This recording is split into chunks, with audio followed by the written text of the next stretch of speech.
Well, it's taken a little while to get back to the HB-1B. This is supposed to be the good radio, so let's see if we can make the good radio good again. I'll zoom in, I'll show you where we are in terms of parts. So we can see, if I grab a pointer of some kind, where we are, you can see the external emitter resistor there, and you can see a non-surface mount 15 microhenry collector inductor there, and you can see the original output is back in, although its legs were cut off and reattached, so it's back connected without having to unsolder it at the board, so that worked out well. Let's see, we've checked all the other parts around there, so we don't think the collector choke will vaporize on this first power up this time because the short is gone. So let's see if we can connect it up and see what we find here. So we'll give it an antenna. We'll give it a speaker. We'll find the audio jack is here. And the key jack is here. And I need to power up with the key in so it knows what kind of key it has. And let's see, the power is over here.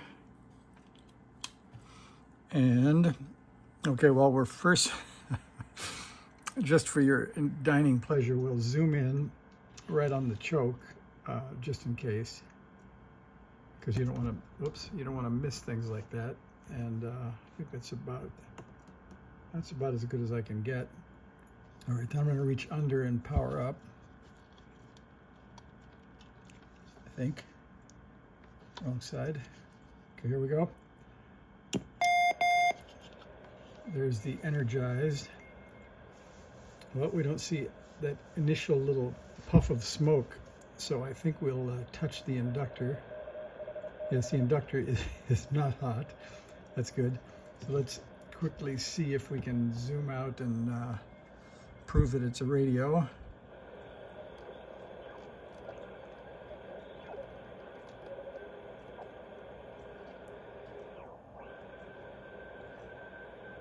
Oh, let's see, we're turning down the volume because we're on the wrong antenna selector here. Here we go. Okay, it's definitely still a receiver.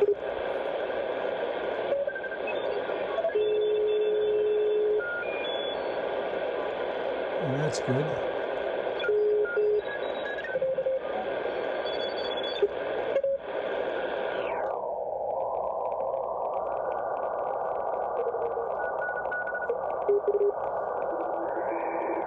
All right, we'll call that good. Now we're going to move to the dummy load. That's good. And we'll get out the scope probe here. And we're on channel 1. And we'll add a ground here maybe. And we'll probe right on the output. We'll move, let's see, back to see the scope.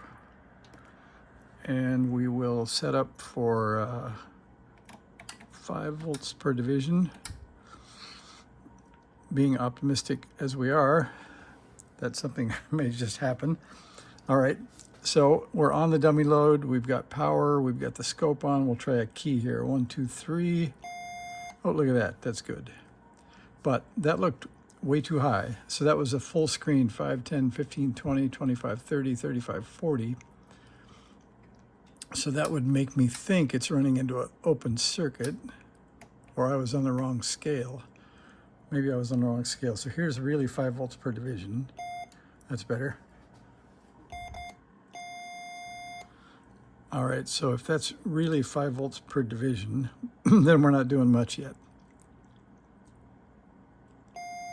But, oh, but if you'll notice up here, there's the small Wells watt meter. When I key it, it looks like 5 watts up there. So there's something anomalous going on with my scope probe, or the input of the scope, or something like that. Let's see.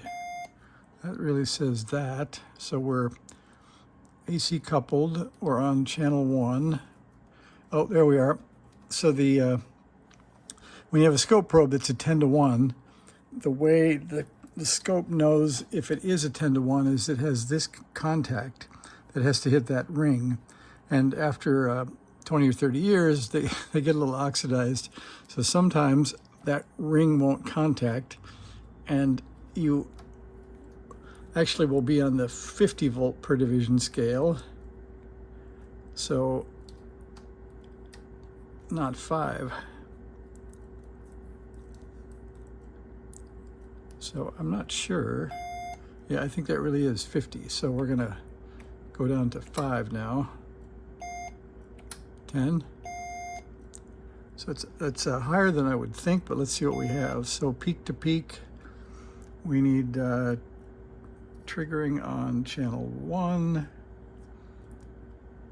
and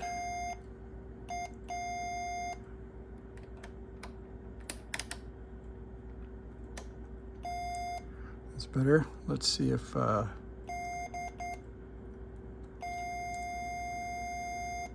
we think we're on the right frequency here. That looks good. So that's about 7040.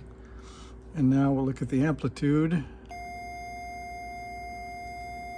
So we are 10, 20, 30, 40, about 42 volts peak to peak. And if memory serves me correctly, I think that is about 4.5 watts, but let's look. I'll bring over the calculator. And so we'll get 42, and we'll square it, and then we'll divide by 400. That's 4.41 watts. I think the good radio is back to being the good radio again. The only downside is that the protection Zener isn't there anymore because it turned into a wire. But I'm going to be extra careful and try to keep it on the dummy load or on a good antenna, so I'm not too worried about that missing protection diode at this point. And I'm not sure what the breakdown voltage is on this 2SC. I think it's 1162. So, but at our output power here, I think we're about right. We're about 21 volts peak, 21 volts on either side of ground. So I think that's probably okay. So now we're back to the point where we were before. We have a good radio, and we'll go back to the bad radio and see if we can diagnose the issue there. So if you hung on this long, we're back to where we started, and the good radio is good again. And I'll start the next time around with the bad radio, and then we can go back to comparing signals between the two. So the good news is this got me to really clean up the boards, both boards. I've been around with a little scribe, and I've cleaned up a lot of flux, and I've looked at where the traces go and understand where the emitter resistor is different on this radio than that radio. So we will also check that Zener, make sure that it's good before we go too far. So I'll see you in the next round, and we'll start debugging the bad HB-1B. Thanks a lot. See ya.